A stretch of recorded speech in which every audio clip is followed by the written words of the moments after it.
नाम के मेघ बारिश करते जा रहे हैं। कितने दिन तक? 7 दिन 7 रात्रि पर्यंत घनघोर बारिश करते रहे। भगवान कितने वर्ष के हैं? 7 वर्ष के हैं। और 7 वर्ष के बालक ने गिरिराज पर्वत को धारण करके उन ब्रजवासियों की रक्षा की। जैसे भगवान ने गिरिराज पर्वत को धारण किया, 1 दिन हुआ, 2 दिन हुए, जो छोटे छोटे सखा थे भगवान के, वह कहने लगे कन्हैया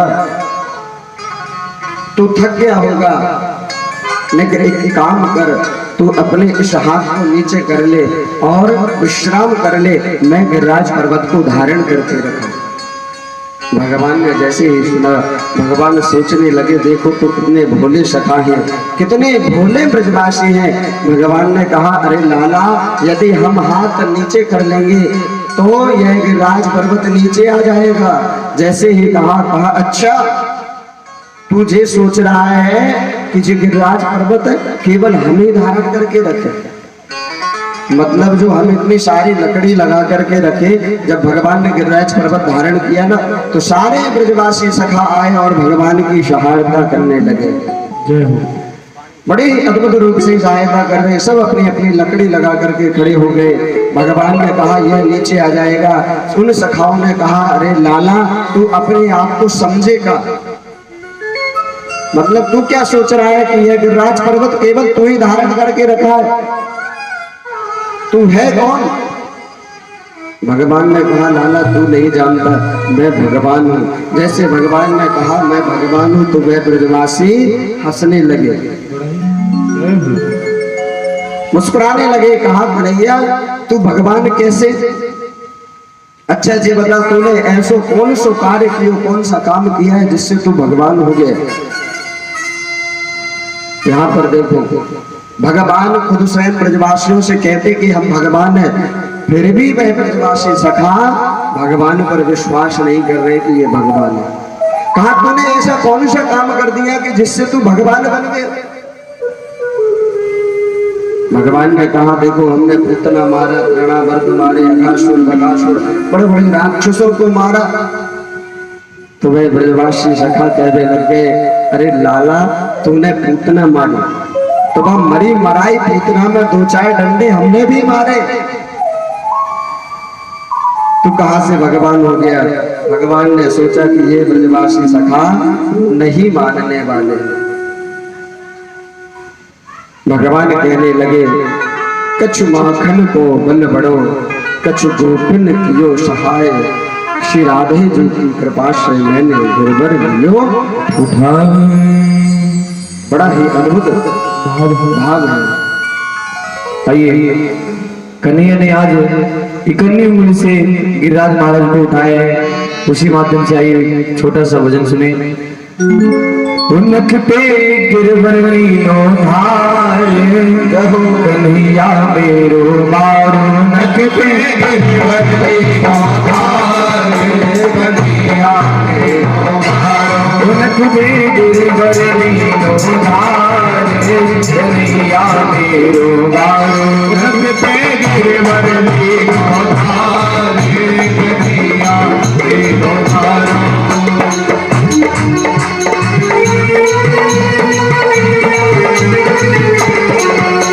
कन्हैया मेरो मारो, कन्हैया मेरो छोटो, कन्हैया मेरो मारो, कन्हैया मेरो छोटो, उनक पे गिरवरनी नो धारे, कन्हैया मेरो मारो, उनक पे गिरवरनी नो धारे, कन्हैया मेरो मारो। ताली बजाते सभी।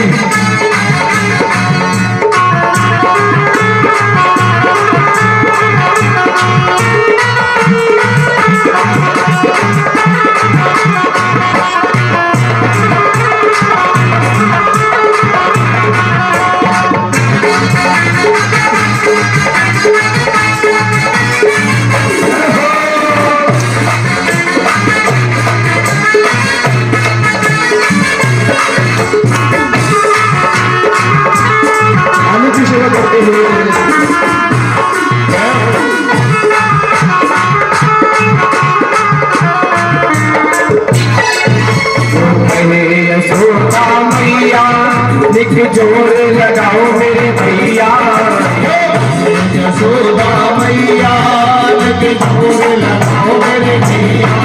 यो कहे यशोदा मैया, एक जोर लगाओ मेरे भैया। यशोदा मैया, एक जोर लगाओ मेरे भैया। गिरधर में कन्हैया मेरो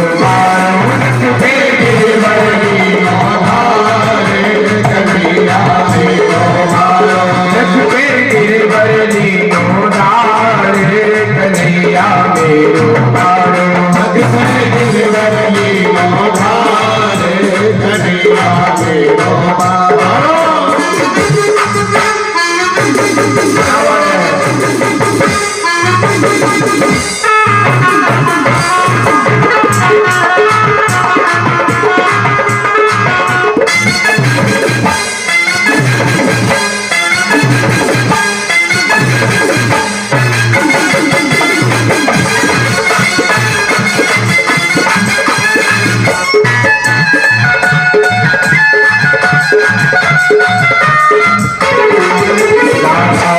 नरम कन्हैया कहीं मूरत न जावे भैया। नरम कन्हैया कहीं मूरत न जावे भैया। नरम कन्हैया कहीं मूरत न जावे भैया। नरम कन्हैया कहीं मूरत न जावे भैया। ऐसे खेलो कन्हैया मेरो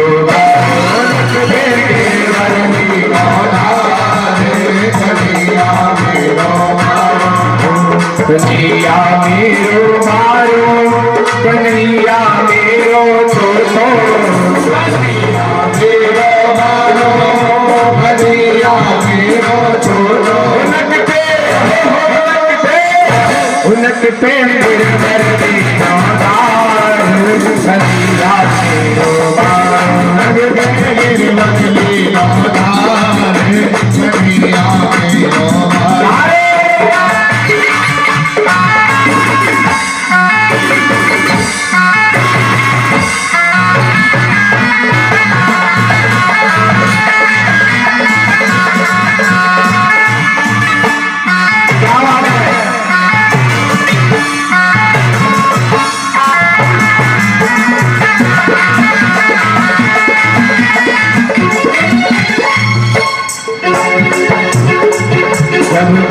इंद्र ने कीनो निज गोवर्धन कर लीनो। इंद्र ने कीनो गोवर्धन नख में लीनो। इंद्र ने कीनो निज गोवर्धन लीनो। इंद्र ने कीनो गोवर्धन नख में लीनो। बादल बरस बरस के कन्हैया मेरो बादल बरस बरस कन्हैया मेरो उनक पे गिरधर लीनो धार।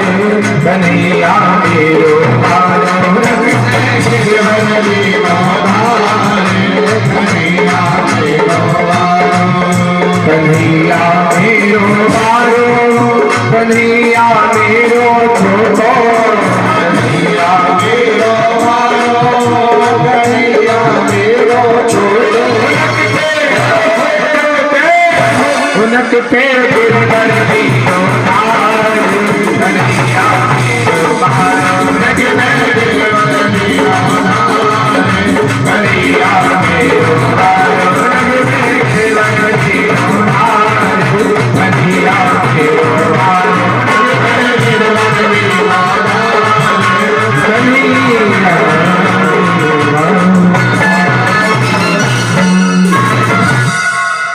बोले गिरिराज धरण भगवान की जय।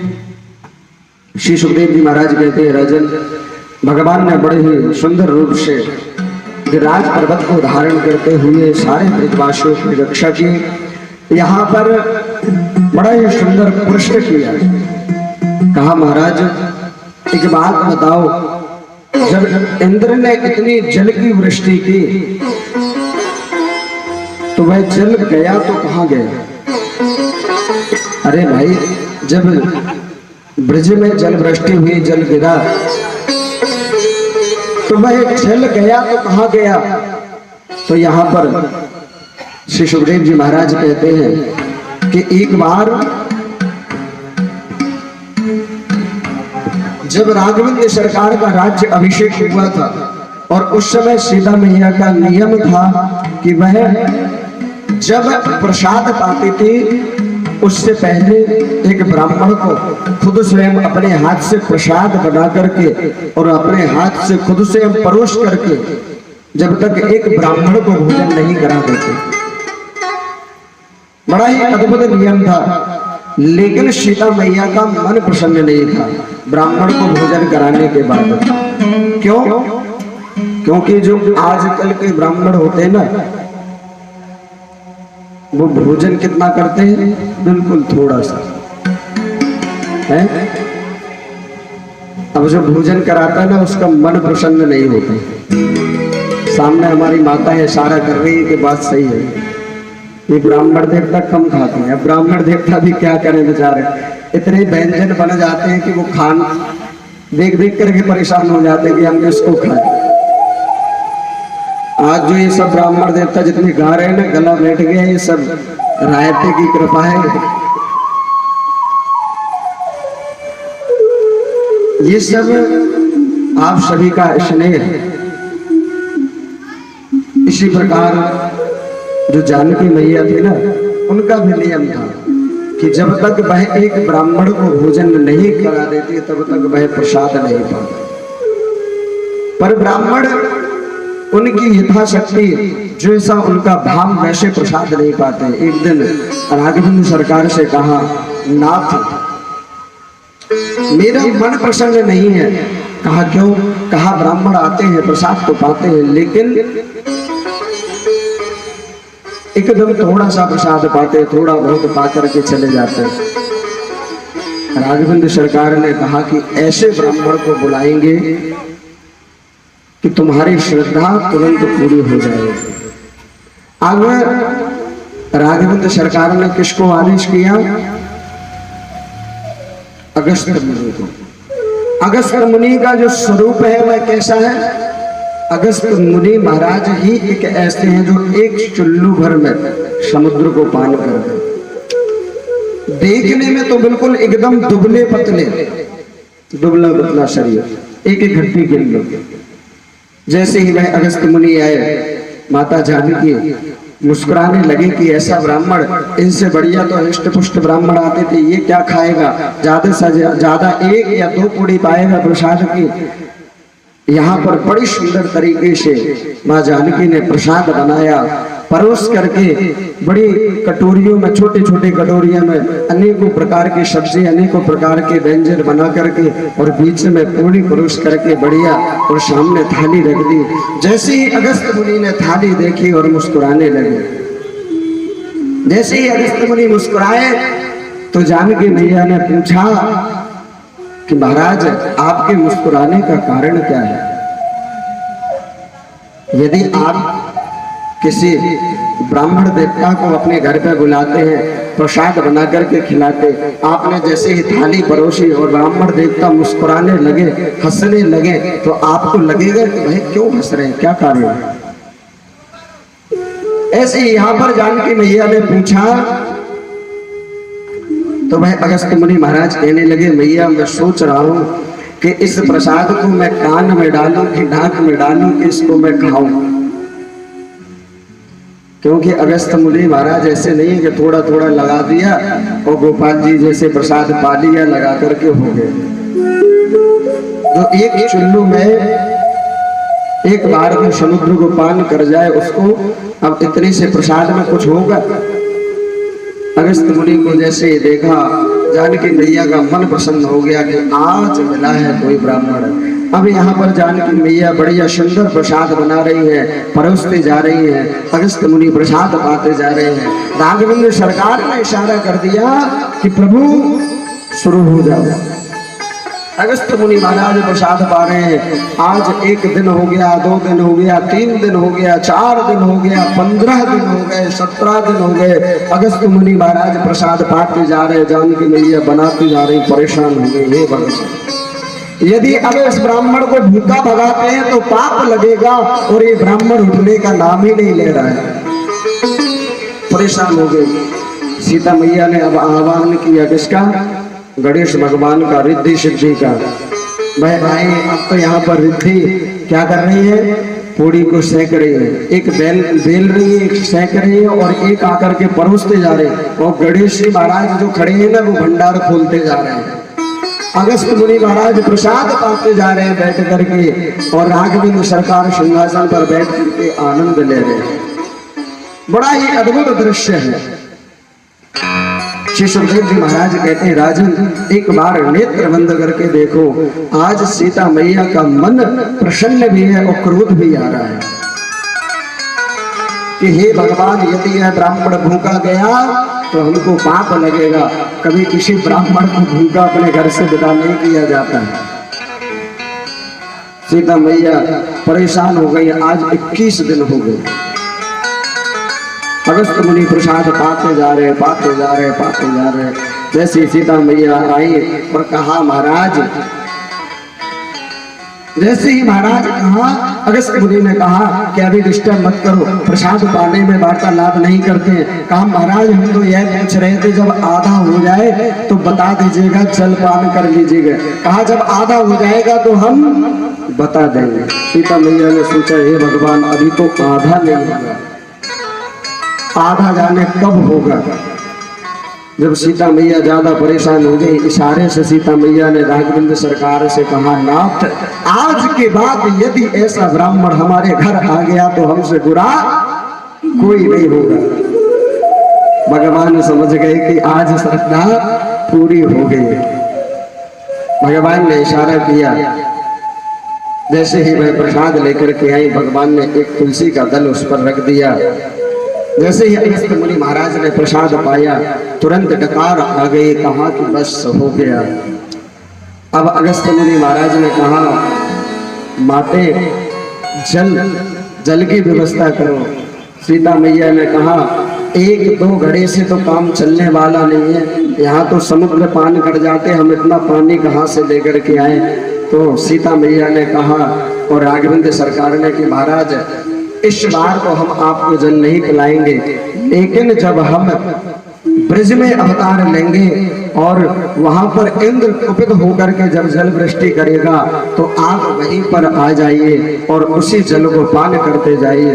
तो आज यहाँ पर जब इंद्र ने जल वृष्टि की है तो अगस्त मुनि महाराज आ गए, और जो शेष नाग देवता है वह सारे ब्रज को बांध दिया और एक भाग बना दी। वहां पर अगस्त मुनि महाराज बैठ गए और उस जल को पान करते जा रहे। बोले संत भगवान की जय।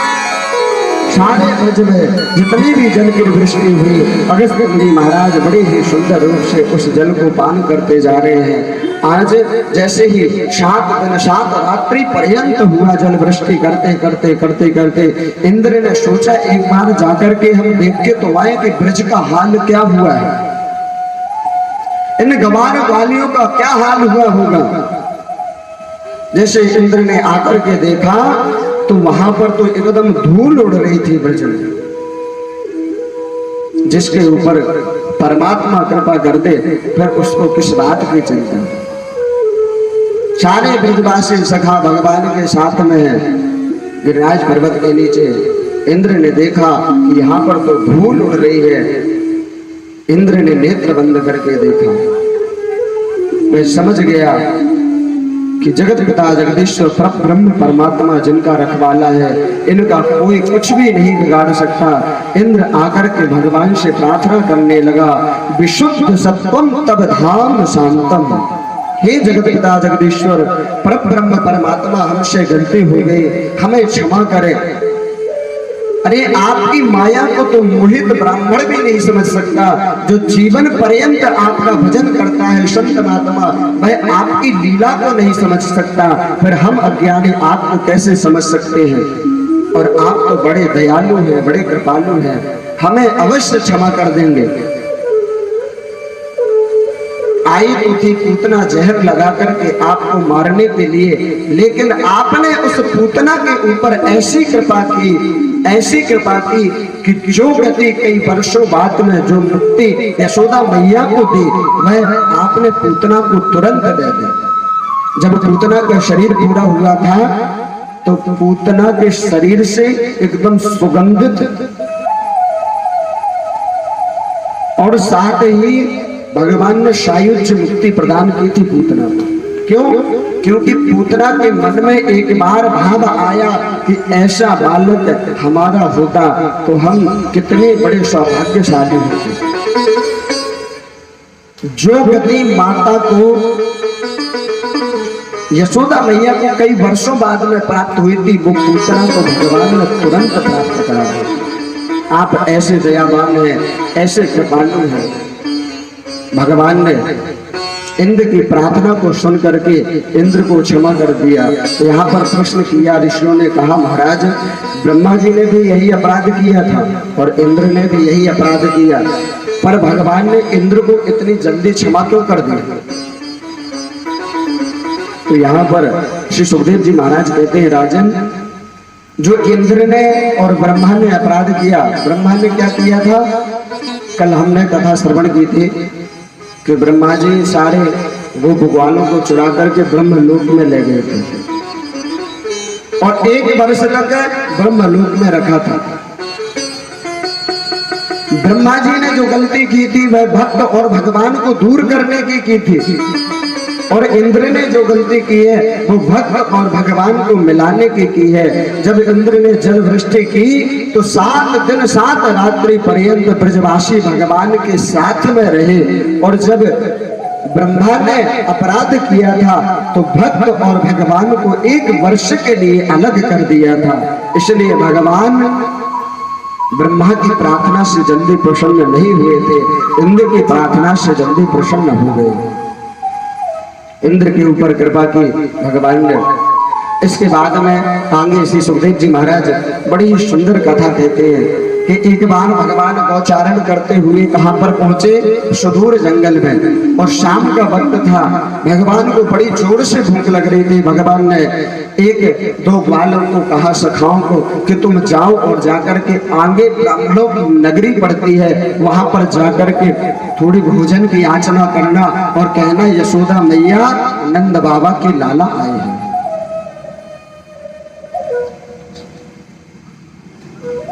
जैसे उन सखाओं ने आकर के देखा, बड़ी ही सुंदर ब्राह्मणों की नगरी है। जैसे आपका ये गांव है ना, बड़ा ही अद्भुत ऐसे ब्राह्मणों की नगरी थी। और वहां पर ब्राह्मण क्या कर रहे थे? कोई साधारण ब्राह्मण नहीं थे, बड़े बड़े प्रखंड विद्वान थे, जो कि धर्म शास्त्रों के ज्ञाता थे। यज्ञ कर रहे थे और यज्ञ करते समय माला जप कर रहे थे। और जब माला जप करते हैं ना तो मुंह नहीं बोला जाता है, एकाग्र मन से माला जप करते हैं। मैं भगवान के सखा आए ब्राह्मणों को राम राम के, उन ब्राह्मणों ने राम राम भी ना करे, और बाकी बाद में उन सखाओं ने जैसे ही भोजन की याचना की तो उन ब्राह्मणों ने क्या जवाब दिया? कहा, आ गए गवार ग्वालिए, ये क्या जाने पूजन पाठ क्या होता है, ये नहीं जानते कि यज्ञ पूजा पाठ क्या होता है। यज्ञ पूजा पाठ करते समय बोला नहीं जाता है, और ये बार बार शोर शराबा कर रहे हैं। जाओ, यहाँ पर कोई भोजन वोजन नहीं है, यहाँ से चले जाओ। जैसे ही उन ग्वाल वालों ने सुना, आज मन खिन्न हो गया और आए। आकर के भगवान ने जैसे ही कहा, क्यों कुछ भोजन नहीं लेके आए? कहा, महाराज भोजन हम 5 गर्म अंगार लाए हैं, खाओगे? अरे तुम तो कह रहे थे कि भाई बड़े विद्वान ब्राह्मण हैं और जाओ तुम्हारा स्वागत करेंगे, तुम्हें भोजन देंगे। मैंने तो प्रभु राम राम तक ना करे और यहाँ गवार ग्वालिए बोल करके हमें वहां से लौटा दिया। भगवान ने उन सखाओं से कहा, अरे सखा, अरे मित्र, तुम उन ब्राह्मणों के पास क्यों गए? तुमको ब्राह्मणों की कुटिया में जाना चाहिए था, वहां पर ब्राह्मण पत्नियां होंगी, उनसे याचना करते। भगवान ने पुनः निवेदन किया, वह बाल बाल भगवान के अनन्य भक्त हैं। एक बार कहने से वह तुरंत चले गए। जैसे ब्राह्मण पत्नियों के पास में पहुंचे, उन ब्राह्मण पत्नियों को पता चला कि कन्हैया आज हमारे वन में आए हैं गोचारण करने के लिए। ब्राह्मण पत्नियों ने बैठाला उन ग्वाल वालों को बढ़िया स्वागत किया, अपने हाथों से प्रसाद बनाया और बनाकर के खुद स्वयं अपने साथ में लेकर के गई। कन्हैया को अपने हाथ से प्रसाद खिलाया। भगवान ने जैसे ही प्रसाद पाया, प्रसाद पाने के बाद में भगवान ने कहा, अब ब्राह्मण पत्नी हो तुम जाओ और जाकर के अपने घर में निवास करो। उन ब्राह्मण पत्नियों ने कहा, प्रभु अब हम नहीं जाएंगे, क्योंकि जब हम आ रहे थे तो हमारे ब्राह्मण देवता यज्ञशाला से देख रहे थे कि कहाँ जा रहे हैं। अब हम वहां नहीं जाएंगे, वो हमें ग्रहण नहीं करेंगे। भगवान ने कहा, एक बार जाकर के तो देखो। मैं ब्राह्मणों की आज बुद्धि खुली, मैं सोचने लगे कि जीवन तो हमारा निकल गया केवल पूजा पाठ करते करते करते करते, लेकिन हमें कभी भगवान के दर्शन नहीं हुए। और आज यह हमारी पत्नियां कितनी भाग्यशाली हैं कि खुद स्वयं भगवान को अपने हाथ से सुंदर प्रसाद खिला करके आई। इसलिए परमात्मा की विशेष कृपा माताओं के ऊपर रहती है। हम कहीं पर भी जाते हैं, धार्मिक आयोजन करते हैं, कथा करते हैं, तो वहां पर 100 में से 99% माताएं रहती हैं। और बाकी में हर जगह चाहे कोई सा भी आयोजन, घर को घर नहीं कहते, गृहिणी को घर कहते हैं। यदि जिसे घर में स्त्री का सम्मान नहीं है, वह घर नहीं है, नरक का है।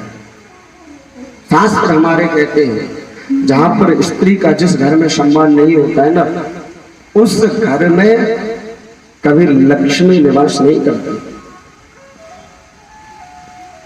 हर जगह सबसे पहले स्त्री का सम्मान बताया गया। भागवत कथा में यहाँ पर नारायण ने, जगत पिता जगदीश्वर ब्रह्म परमात्मा ने उन ब्राह्मण पत्नियों पर कृपा की, सुंदर हाथों से प्रसाद बना करके खिलाया।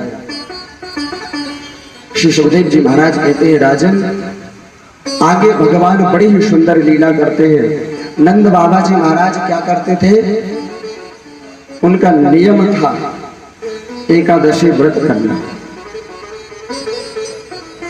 आज क्या है, क्या है नियम? एकादशी। एकादशी है ना। व्रत कौन कौन है? 4, 5, 6। एक बार इनके लिए जोरदार ताली की सेवा करेंगे। ठाकुर जी की अपार कृपा, हम सभी को एकादशी व्रत करना चाहिए जहां तक हो सके। यह पितृपक्ष चल रहा है। हमारे एक यजमान जी का फोन आया, कहा महाराज आज हमारे यहाँ पर तिथि है और एकादशी है। वैसे पितरों में सबसे ज्यादा जो प्रधानता दी गई दान की, उसे अन्न दान की दी गई। पितरों में सबसे ज्यादा अन्न दान प्रधान है। किसी को भी, चाहे जीव जंतु को भोजन कराओ, चाहे पशु पक्षी को कराओ, चाहे किसी को दान करो, मंदिर में संत को ब्राह्मण को भोजन कराओ, सबसे ज्यादा अन्न की प्रधानता है। कहा महाराज आज एकादशी है और एकादशी के दिन हम क्या करें? अब मैया सोच रही होंगी कि आज हमने ब्राह्मण को भोजन कराया है और ब्राह्मणों ने, देखो ऐसा है, समय स्थिति की बात होती है। यदि कर सके तो करना चाहिए, नहीं भी करते तो ऐसा थोड़ी कोई हमने पाप कर दिया। जहां तक हमारा शरीर साथ दे, समय हो। अब ये भागवत कथा क्या है? सामूहिक भागवत कथा। किसी यजमान की पर्सनल कथा होती तो यहाँ पर उस यजमान से कह सकते थे ब्राह्मण के, नहीं ऐसे ऐसे ये करना है, ये करना है।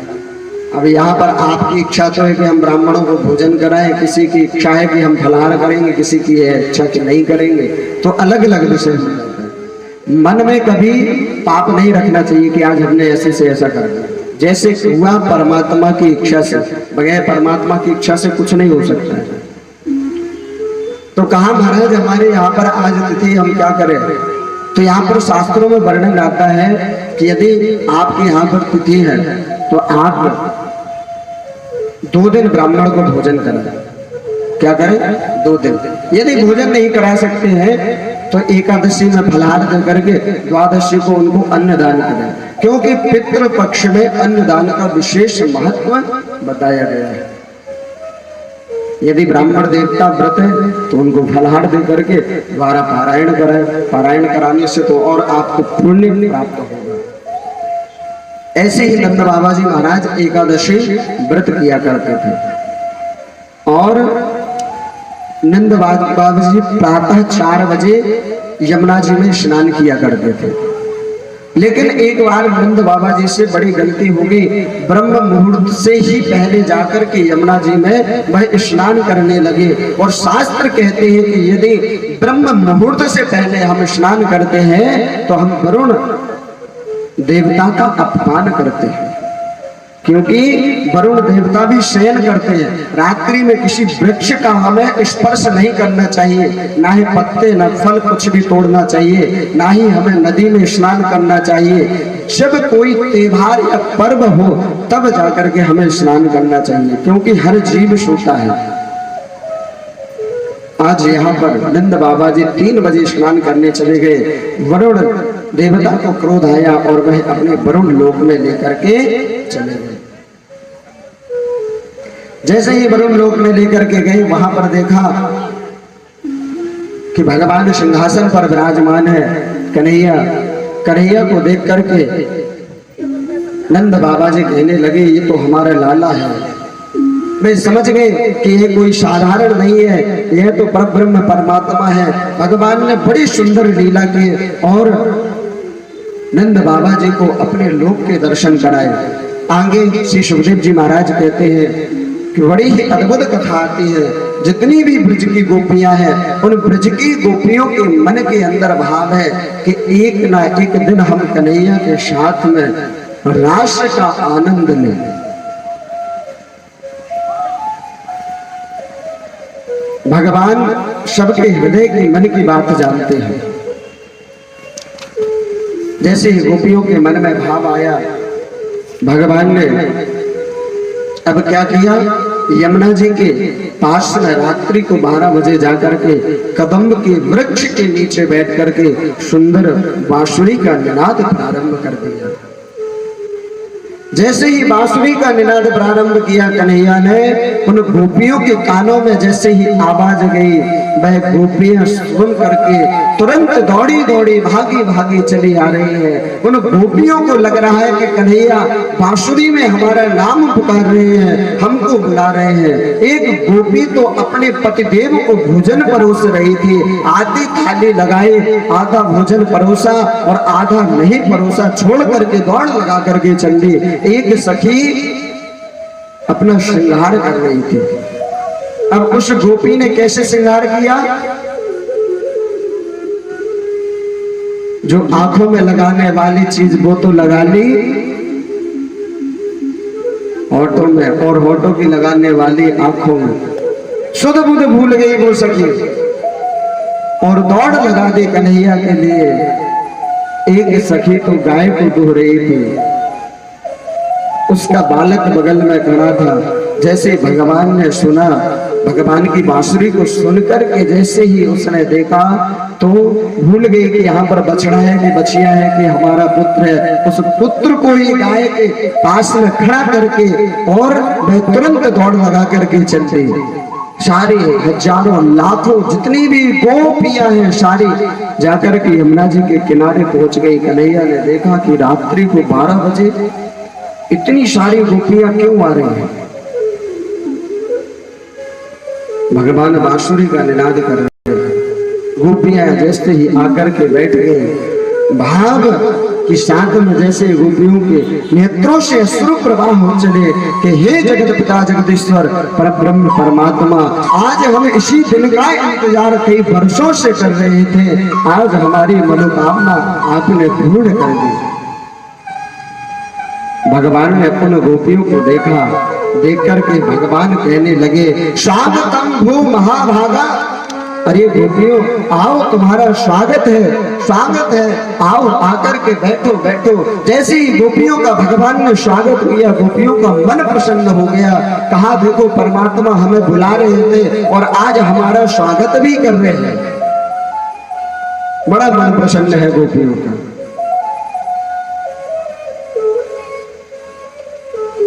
जब सारी गोपियां बैठ गई तो भगवान ने उन गोपियों से एक प्रश्न किया।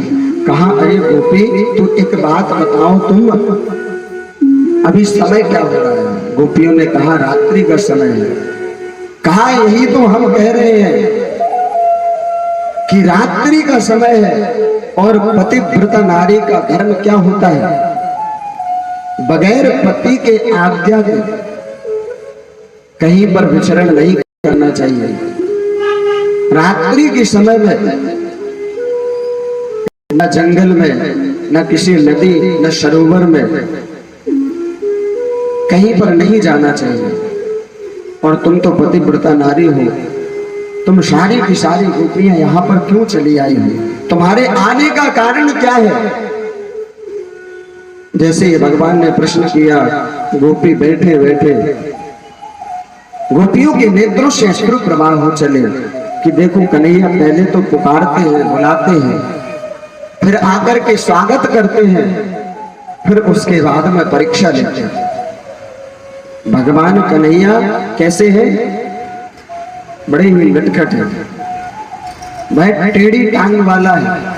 पहले तो अपने पास बुलाता है और आपके ऊपर कोई ऐसी कृपा कर देगा कि आपका विश्वास, मन, सब कुछ भगवान को समर्पित हो जाएगा। फिर भगवान परीक्षा लेना प्रारंभ करते हैं।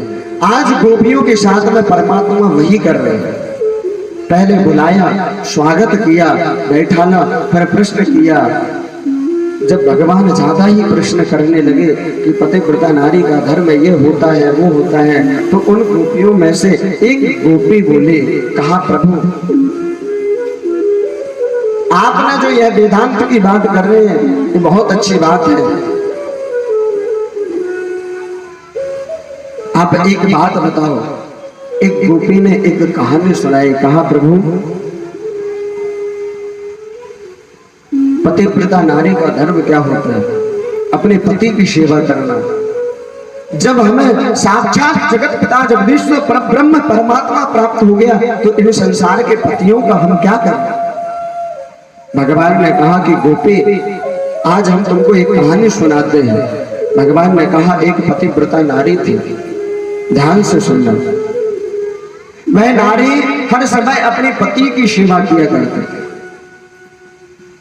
और पतिव्रता नारी का धर्म यही होता है कि पति कहीं से भी आए, थका हारा है तो उनकी सेवा करना। उस नारी के यहाँ पर संतान केवल एक थी, एक पति था, 3 थे और अपना जीवन यापन करते थे। भगवान की कृपा थी, सुंदर जीवन यापन होता था। एक दिन पति काम करके आया और आकर के बड़ा ही थका हारा था। वह उसकी जो पत्नी थी वह आंगन में बैठ करके चावलों को बीन रही थी, साफ कर रही थी। जैसे ही पति को देखा, छोड़ करके पति के पास में आकर के बैठ गई। उसका पति थका हारा था और बातचीत करते करते करते करते उसके पति को नींद आ गई और वह पति वहीं पर सो गए। अपनी पत्नी के पैरों के ऊपर सिर रख करके जैसे ही सोया, उसको नींद लग गई। वह पत्नी सेवा करती रही। उसका जो बालक था वह कक्ष से निकल करके गुटवन चलते चलते चलते चलते जैसे ही आंगन में आया, उसने देखा कि हमारा बालक बाहर आ गया है। वह उठना तो चाहती है पर उठ नहीं सकती, क्योंकि यदि हम उठ गए तो पति की नींद टूट जाएगी और यहाँ पर हमारा पतिव्रत धर्म नष्ट हो जाएगा। वह बालक घुटबन चलते चलते चलते चलते सीधे कहां पर पहुंचा, क्योंकि सामने अग्नि कुंड जल रहा था और बड़ी धधकते हुए अंगार थे। वह बालक चलते चलते चलते चलते जैसे अग्नि कुंड के पास में पहुंचा, उस स्त्री ने अपने नेत्रों को बंद कर लिया, लेकिन वह स्त्री वहां से उठी नहीं। वह बालक चलते हुए सीधे उस अग्नि कुंड में प्रवेश किया। जैसे ही उसने प्रवेश किया, उस नारी ने अपने नेत्र बंद कर लिए। 1 घंटा हो गया। 1 घंटे के बाद जैसे उसका पति उठा, तुरंत वह उठी, उठ करके दौड़ लगा करके गई। जाकर के अग्नि कुंड में देखा तो वह बालक ऐसे किलूले कर रहा था, ऐसे खेल रहा था जैसे गुलाब की पंखुड़ियों के साथ में खेलते हैं। यह है पतिव्रत धर्म की नारी का फल। भगवान ने कहा, अरे नारी तुम यहाँ पर आई हो, अरे बेटियों तुम यहाँ पर आई हो, तुम अपने अपने पतियों को छोड़ करके आई हो, यह तुमने अच्छा नहीं किया। गोपियां बैठी बैठी रुदन कर रही है, नेत्रों से अश्रु प्रवाह हो रहे हैं। वह भगवान से कुछ कह नहीं रही है, बैठी है मन में विचार कर रही है कि भगवान कैसी परीक्षा लेते हैं। उनमें से एक गोपी ने कहा, प्रभु आपसे हम केवल एक प्रार्थना करते हैं। उस गोपी ने कहा, प्रभु ऐसे ही एक परिवार था, उस परिवार में केवल कोई नहीं था, केवल पति और पत्नी थे। वह दोनों आपस में अपना जीवन यापन करते थे, मन प्रसन्नता, ठाकुर जी की सेवा करते थे। और वह जो नारी थी बड़ी सेवा करती थी, अपने पति की बड़ी सेवा करती थी, लेकिन उनके यहाँ पर इतना धन नहीं था कि वह अपना जीवन यापन कर सके। यदि उसका पति काम नहीं करता ना, तो शाम को भोजन की व्यवस्था नहीं होती। एक दिन उसके पति के मन के अंदर विचार आया कि क्यों ना इस नगर में तो हमें ज्यादा धन नहीं मिलता काम करने से, हम कोई दूसरे धनवान नगर में जाते हैं और जाकर के कुछ काम करेंगे तो कुछ ज्यादा धन मिलेगा, जीवन यापन होगा। अपने पत्नी से कहा, उस पत्नी ने कहा कि हम किसके सहारे रहेंगे, आप यदि हमें छोड़ करके चले जाओगे तो हम किसके सहारे रहेंगे। उस पति ने क्या किया, एक मिट्टी की मूर्ति बनाई और मिट्टी की मूर्ति बना करके अपनी पत्नी को दे दी और कहा कि तुम इसकी सेवा करना, जैसे तुम मेरी सेवा करते ऐसे इसकी सेवा करना, और हम जाते हैं कुछ धन कमा करके लेके आते। वह गया, जाकर के धन कमाने के लिए चला गया। कई वर्षों तक उसने सेवा की ऐसे ही। जब वह उस मिट्टी की मूर्ति की पूजा सेवा करती तो वह अपने घर के दरवाजे को बंद कर लेती कि हमारी सेवा करने में कोई विघ्न ना आना चाहिए। बड़े भाव के साथ में उस मूर्ति की सेवा करती है। एक दिन जैसे ही समय आया, उसका पति धन कमा करके जब उस नगर से आया तो गेट के बाहर खड़ा था, अंदर से सांकड़ लगी हुई थी। मैं बाहर से खटखटा रहा था और उसकी पत्नी अंदर उस मिट्टी की मूर्ति की सेवा कर रही थी।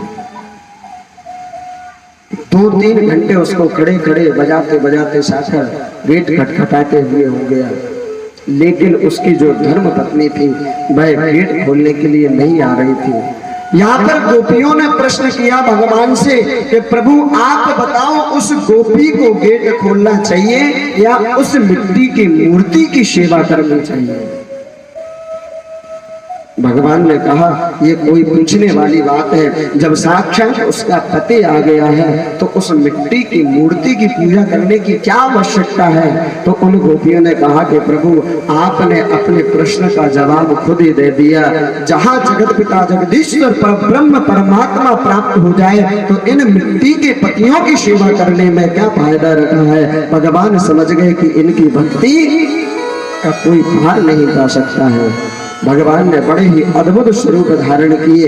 2-2 गोपियों के बीच में एक रूप धारण करके भगवान ने लाखों गोपियों के साथ में रास प्रारंभ कर दिया।